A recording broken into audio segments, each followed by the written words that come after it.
The tanker Marinera cuts through the dark Atlantic, a ghost ship carrying illicit oil for sanctioned regimes.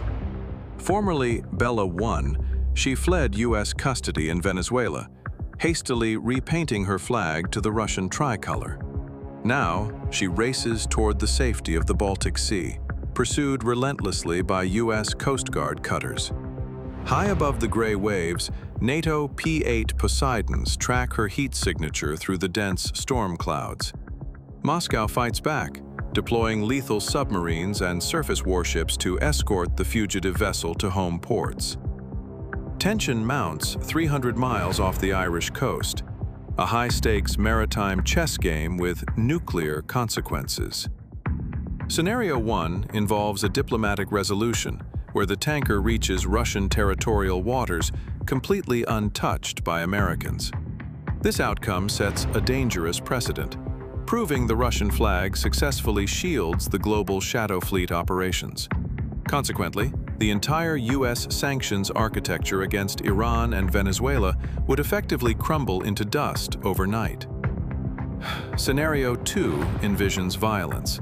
U.S. Special Forces attempt a tactical boarding operation within international waters.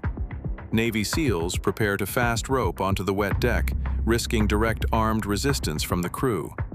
Intelligence warns that Venezuelan soldiers or portable surface-to-air missiles might be concealed amidst the oil barrels. If Russian naval escorts physically block the American approach, a collision could spark an accidental war. A firefight on deck would trigger a global crisis rivaling the tension of the Cuban missiles. Scenario 3 sees a frozen standoff, where opposing warships circle each other for days without firing. Diplomatic channels burn hot, while sailors on both sides watch each other through high-powered gun sights.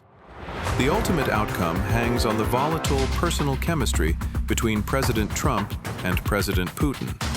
Will the White House show military strength or prioritize upcoming peace talks regarding the Ukraine conflict? The cargo is critical. Crude oil is manageable, but advanced weapons for Hezbollah change the calculus. Israel and political hawks in Washington will demand immediate military action if arms are confirmed on board. NATO allies watch nervously. A single wrong move in the Atlantic could shatter the alliance's credibility. Most likely, the ship slips through, but the risk of open fire remains dangerously high today. This is not just a ship, it is a test case. Can the Russian flag defeat American law? The next 7 days will decide the future of global sanctions and the fragility of maritime peace.